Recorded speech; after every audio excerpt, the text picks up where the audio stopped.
What's up guys, welcome back to Halfman Half Tech. So today we have a new update and it's watchOS 7.2 RC. This comes 5 days after the beta 3 version that we had, and for me on my Apple Watch Series 6 that you see here, it actually came in at around 121 megabytes, and I'm updating from the beta 3 which I was on. If you are on the previous version, you might get a bigger update size. As an FYI, today Apple also released quite a number of other operating systems. They released iOS 14.3, they released tvOS 14.3 and iPadOS 14.3. However, there was no macOS update that came out today. I'm expecting a macOS update tomorrow or Thursday for the RC version of the latest macOS update that's there. But for me on my Apple Watch Series 6, let's look at the changes that we have with watchOS 7.2. We start off by looking at the software changes. So if we go into settings and then go to general and then go to the about this watch section, you can see the new build number that we have here, 18S 563. So that is the build number that came with this watchOS 7.2. And then if we go back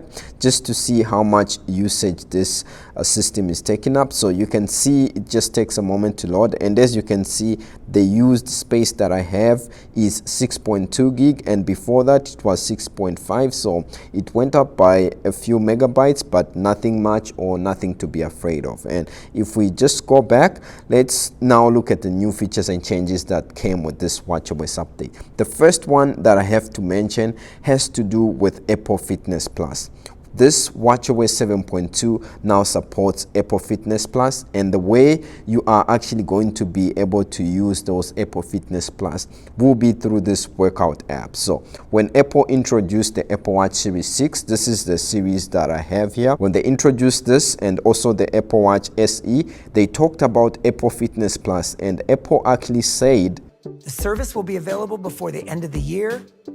But now we actually have updated information, and Apple Fitness Plus is coming next week, Monday, which will be the 14th of December. So this watchOS 7.2 supports that. You'll be able to get quite a variety of workouts with this workout app, and those will range from intensity workout, from running on the treadmill to yoga and so on.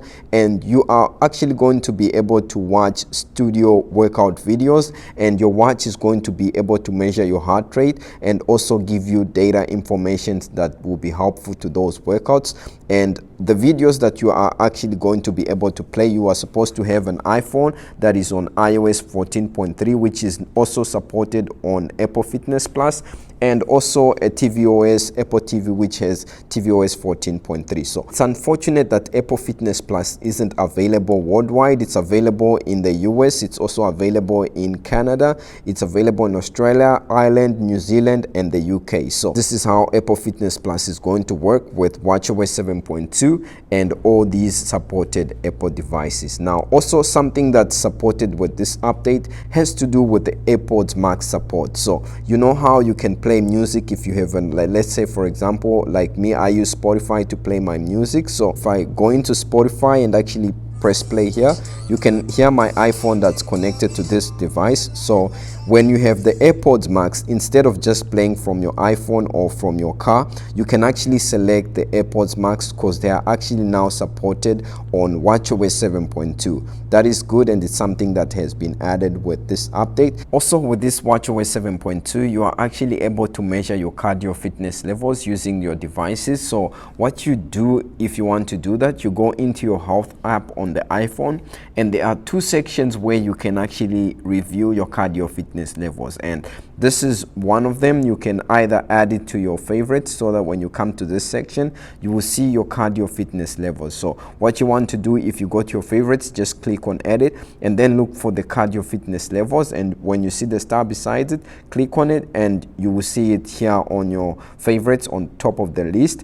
And then another section where you can see your cardio fitness levels, if you go to the browse section and then go to where it says heart, you can see that you can see your cardio fitness levels, and for me you can see that it's above average slightly. And if you go back out of the health section here and go to mobility, you can actually also see your cardio fitness levels. So as you can see, this is mine when it comes to my cardio fitness levels.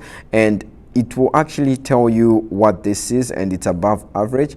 And if you want to see where you specifically stand with your readings, you go to where it says show all cardio fitness levels, and then you can see where high. This is the range that it's situated for people that are my age and have this cardio fitness turned on. This is the range where it's high, and then you can see I fall in the above average range, and then we have below average, and then we have low. So if you want to see more information, just click the little eye there, and then it will give you like bars indicating the different sections. And then you can see that if I go to the high section here, it will show me, and it will say high levels of fitness can substantially improve the long-term outlook for your health. And then if you have something that's below average, let's say your cardio fitness levels is within this range here, it will tell you low levels of fitness are associated with substantial long-term risks to your health. So it's good that Apple has added this, and your iPhone has to be on iOS 14.3 and your watch has to be on watchOS 7.2 in order for you to see this information. So it can now tell you your cardio fitness levels, and that measures your VO2 max. I forgot to show you what this actually measures. So what this actually means, or what this cardio fitness level does, it measures the maximum volume of oxygen that your body uses during a workout. So if you go for like a long bike ride or a long hike along a mountain or something and use the health app or fitness app, you'll be able to get data in your device when it comes to your health app with cardio fitness levels. I'm sure more people are going to be using this when Apple Fitness Plus comes out, and that's also something cool and new that I think is useful that came with this watchOS 7.2. Also, something else that came with this watchOS 7.2 has to do with a slight update on the ECG app. So this ECG app is now available in Taiwan. I believe before there were issues with the authorities in that region. And also still with the ECG app, when it comes to arterial fibrillation classification at heart rates above 100 beats per minute, these are now offered in the ECG app and in most of the regions where the ECG app is available. So this is an update to this app, and it does more, and also as you can see, it's now becoming more and more available in more regions. Also, something that's been updated with this update has to do with certain Braille displays with voiceover. So if you use Braille displays with your Apple Watch and voiceovers, those have been added support for with this watchOS 7.2. Also, something else that's changed has to do with family support for Bahrain, Canada, and Norway. So if you want to set up family support on your watch, you can do this. It's now supported in Canada, Norway, and Bahrain, and Spain, and it's available for the Series 4 or newer and the new Apple Watch SE, the cell version of it. So you can now set this up, and basically this is how it came in for me on my Apple Watch Series 6 that you see here. I seem to like most of these new features and changes that you see, and most of the fitness app or fitness features are going to be fully unlocked next week Monday when Apple Fitness Plus comes out. I can't wait until then. If you are a first-time Apple Fitness Plus subscriber and you have an Apple Watch, I believe you get the first 3 months for free as trial, and after that I believe there's a plan that you can go on either as an individual or as a family plan, and the family plan is always cheaper. And that's how it came in for me on my Apple Watch Series 6. Now let's look at the battery life. If we go into the settings and then go to battery right here, you can see that, you know, my percentage is on 77%, and you can just see how constant this update has been when it comes to battery drain. It isn't like the previous one where I would have like a random drain when it comes to the battery life. And if we go to the battery health, you can see my maximum health capacity is still on 97%. So on the previous update it dropped by 3%. I guess this is the correct representation of my battery condition. And the battery usage, I would say, since morning and since I updated this Apple Watch to this update, that's the percentage that I have, 76%. It's slightly lower. Usually I have about 82%, but it's okay because I've been trying more tests and also connecting it with different devices, trying to see which features are available on most of the devices.